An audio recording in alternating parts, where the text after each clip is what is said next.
Alhamdulillah ya, kita hari ini bertemu kembali di pagi hari ini. Nah, sebelum kita melakukan pembelajaran, alangkah baiknya kita berdoa terlebih dahulu. Sebelumnya berdoa dimulai.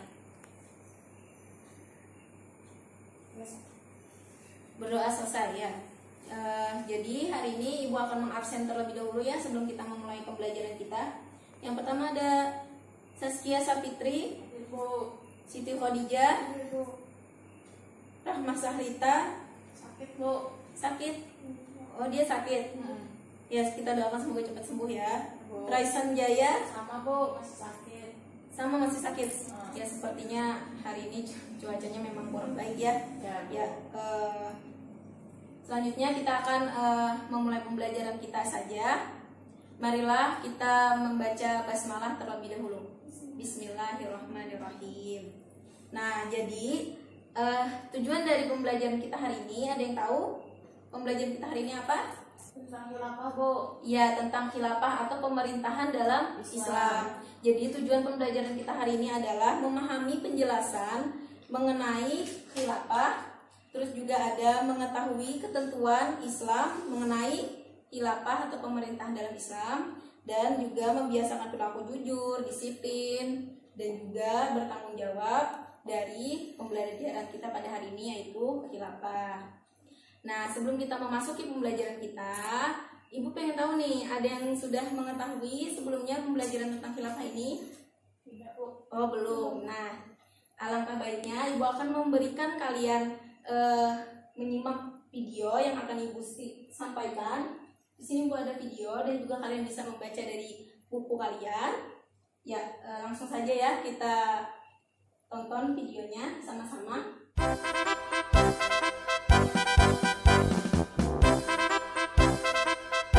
Ustadz, kita mau tanya nih tentang khilafah. Iya Ustadz, benar gak sih khilafah di Syria itu sesuai dengan syariat Islam? Kalau emang benar, apa kita harus ke Syria? Udin, Nardi, khilafah yang di Syria itu bukanlah khilafah yang sesuai dengan syariat. Menebar teror, bom sana-sini, dan bahkan membunuh sesama muslim. Itu bukan ajaran Islam. Lalu, khilafah yang sesuai syariat Islam itu yang bagaimana, Ustadz? Begini, Imam Al-Ghazali mendefinisikan bahwa khilafah itu adalah konsep pemerintahan yang berdasarkan syariat untuk meraih kemaslahatan umat. Jika ada teror, saling membunuh, pertumpahan darah, jelas itu bertentangan dengan kemaslahatan umat. Maka jelas itu bukan khilafah yang sesuai Islam. Oh, gitu ya Ustadz. Oh, berarti khilafah yang di Syria itu tidak sesuai dengan syariat Islam ya Ustadz? Jelas tidak. Intinya, khilafah itu adalah sistem pemerintahan yang mengimplementasikan nilai-nilai ajaran Islam. Menebar rahmah, bukan malah menebar teror. Nah, gitu Din. Kita nggak perlu ke Syria kan? Nah, jadi tadi adalah video mengenai pembelajaran kita pada hari ini, yaitu khilafah atau pemerintahan dalam Islam. Nah, jadi kalian semua, apakah ada yang ingin ditanyakan dari video yang tadi Ibu paparkan sebelumnya? Ya, disilahkan Saskia. Siapa yang pertama menerapkan khilafah setelah Rasulullah?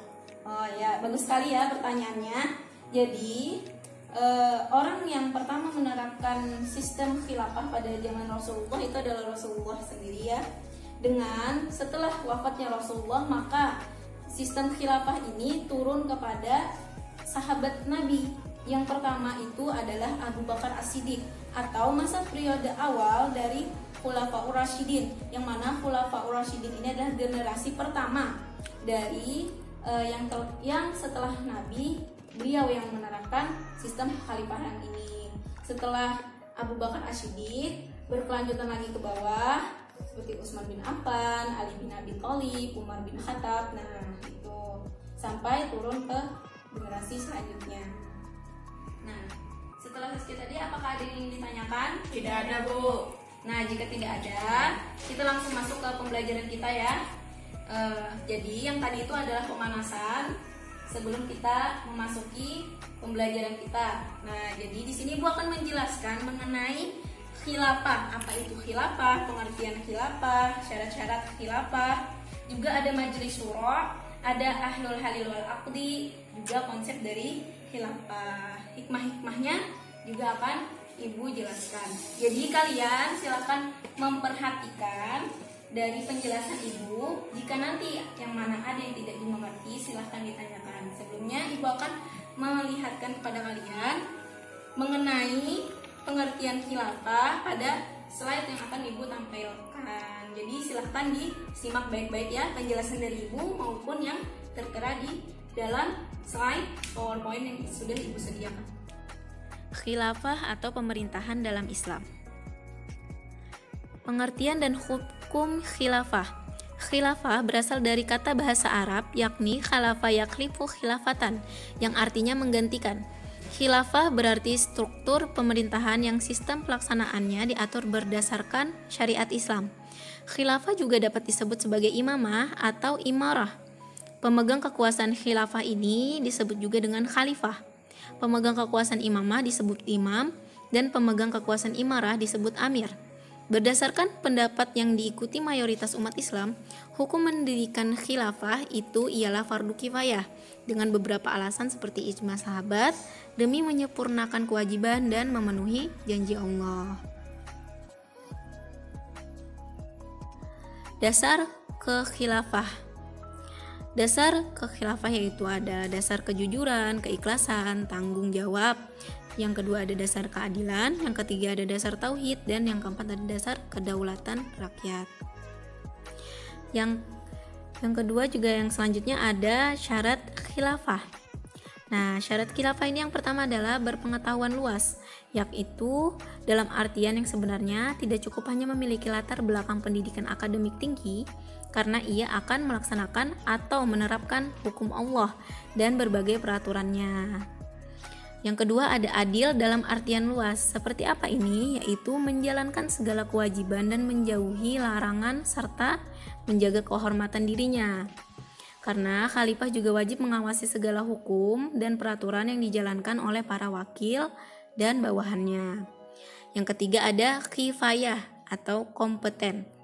Nah, di sini adalah memiliki kompetensi berupa tanggung jawab, teguh, kuat, dan cakap menjalankan pemerintahan, memajukan negara dan agama, yaitu sanggup menjaga keamanan semuanya dari ancaman musuh. Dan yang terakhir ada sehat jasmani dan rohani. Seperti apa itu? Harus memiliki panca indera dan anggota tubuh lainnya yang bebas dari gangguan yang bisa mengurangi kemampuan berpikir dan kekuatan jasmani atau tenaganya.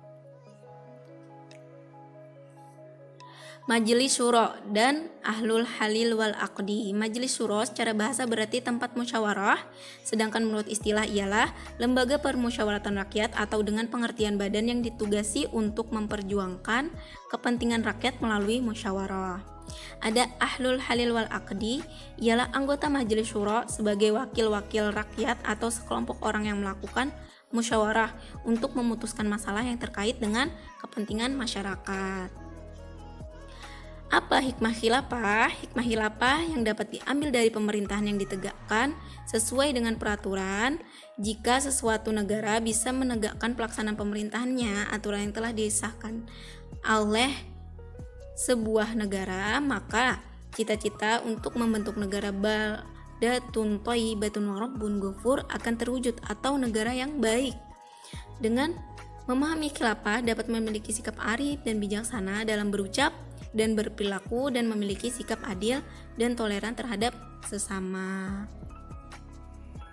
Nah, tadi kan sudah Ibu jelaskan mengenai apa pengertian dari khilafah, juga mengenai syarat-syarat khilafah. Jadi pada sini yang mana jika kalian tidak mengerti tadi, Ibu persilakan untuk bertanya sebelum Ibu akan memberikan kalian pertanyaan yang mana akan Ibu tunjuk secara acak untuk menjawab pertanyaan yang Ibu berikan. Jadi apakah ada yang ingin ditanyakan? Bu, Ya, silahkan. bagaimana cara pemilihan khilafah? Ya, kita beri aplaus dulu kepada Siti Khadijah. Pertanyaannya bagus sekali ya. karena tadi belum Ibu jelaskan mengenai bagaimana cara pemilihan dari khilafah ini, atau bagaimana cara pemilihan dari khalifah atau orang yang memimpin dari sistem khilafah ini.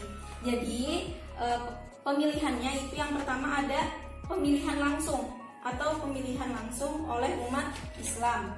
Nah, yang kedua itu ada diusulkan dari orang-orang perwakilan atau diusulkan oleh ahlul halil wal aqdi yang tadi sudah Ibu paparkan dan Ibu jelaskan. Yang ketiga ada melalui pemilihan sebagian besar dari umat Islam. Nah, seperti itu. Dan yang keempat ada melalui ditunjuk langsung. Jadi dari khalifah sebelumnya. Jadi dari khalifah sebelumnya itu misalkan yang menjabat sekarang adalah Ali bin Abi Thalib. Nah, beliau itu bisa menunjuk langsung siapa yang menjadi khalifah setelah beliau, atau siapa yang menjadi pemimpin setelah beliau, seperti itu. Jadi itu ditunjuk secara langsung oleh khalifah yang menjabat pada masa itu. Nah, itu ya. Jadi apakah ada yang ingin ditanyakan lagi? Tidak ada ya. Baiklah, jika tidak ada, saatnya Ibu yang bertanya. Jadi kalian silahkan dengarkan baik-baik, catat pertanyaannya. Ini satu pertanyaan saja, akan tetapi akan Ibu tanyakan agar kalian menjawab, dan Ibu akan menunjuk secara acak yang menjawabnya. Nah, jadi pertanyaan dari Ibu adalah, kenapa di Indonesia tidak menerapkan sistem khilafah? Ya, jadi sudah siap semua menyiapkan jawabannya? Ya, Bu. Nah, ya, langsung saja ya. Kepada Saskia, apa jawaban dari Saskia? Karena di pemerintahan Indonesia tidak bisa menerapkan sistem khalifah, atau karena di negara kita sangat beragam suku bangsanya. Oh ya. Apa ada lagi? Udah, itu aja. Ya. Jadi sebelum Ibu tanggapi, Ibu akan kasih kesempatan kepada Siti Khadijah. Jawabannya apa? Saya setuju, Bu, kata Saskia. Ya, kenapa? Karena menurut saya sistem khalifah tidak cocok di Indonesia, karena bukan hanya sukunya saja yang beragam, tetapi juga agamanya. Iya. Yang tadi kalian jawab benar ya. Kenapa jadi di Indonesia ini tidak menerapkan sistem kekhalifahan? Karena bukan hanya kita mempunyai agama yang beragam, akan tetapi suku bangsa kita yang juga sangat beragam. Jadi ideologi kita Pancasila sudah memang pas untuk di Indonesia. Walaupun nanti ada yang memaksa nih agar sistem khilafah ini diterapkan di Indonesia, itu akan terjadinya peperangan di sana. Nah, seperti itu. Kita tidak bisa menyamakan seperti negara kita atau di negara Arab. Di negara Arab itu bisa saja mereka menerapkan sistem khalifah. Kenapa? Karena mayoritas di sana orang Islam dan juga sukunya satu. Sedangkan kita sukunya bermacam-macam. Akan tetapi juga agamanya juga banyak. Nah, jadi seperti itu. Jadi di Indonesia sudah pas untuk demokrasi dan juga ideologi kita Pancasila. Jadi tidak bisa diterapkan untuk sistem khilafah atau kekhalifahan. Nah, jadi Ibu mau bertanya, kira-kira contoh perilaku atau sikap seperti apa yang dapat kita ambil dari sistem khilafah ini, dari pembelajaran kita tentang khilafah ini atau pemerintahan dalam Islam ini? Ada yang bisa menjawab? Saya, Bu. Ya, silakan.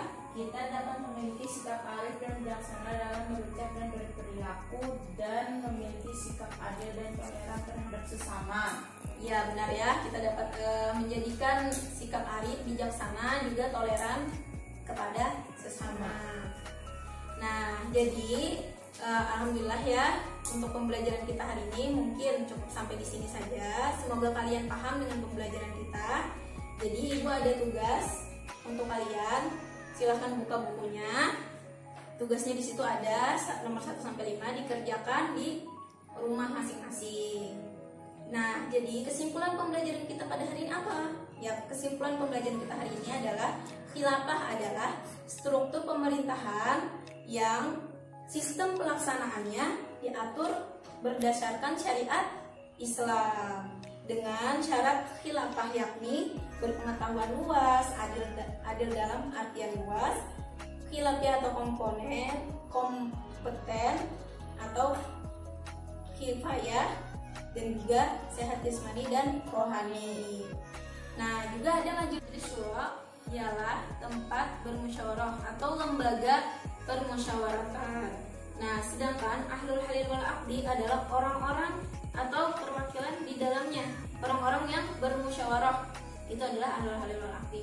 Jadi hikmah dari pembelajaran kita hari ini apa? Hikmahnya itu adalah jika sebuah negara atau suatu negara itu sudah menjalankan pemerintahnya secara baik dan teratur, maka di dalamnya itu bisa melaksanakan sistem yang baik juga di dalamnya, dan juga di dalam sistem pemerintahan yang baik akan terlaksana sebuah negara yang menentukan negara yang baldatun thayyibatun wa rabbun ghafur untuk terwujud. Jadi yang mana itu adalah negara yang baik, di dalamnya juga ada pemerintahan yang baik, seperti itu ya. Jadi mungkin hari ini kita cukupkan, dan tadi tugasnya silahkan dikerjakan. Sebelumnya kita ucapkan hamdalah terlebih dahulu. Alhamdulillahirabbil alamin. Jadi sebelum kita pulang, kita berdoa dulu. Berdoa dimulai. Berdoa selesai. Wassalamualaikum warahmatullahi wabarakatuh. Waalaikumsalam warahmatullahi wabarakatuh.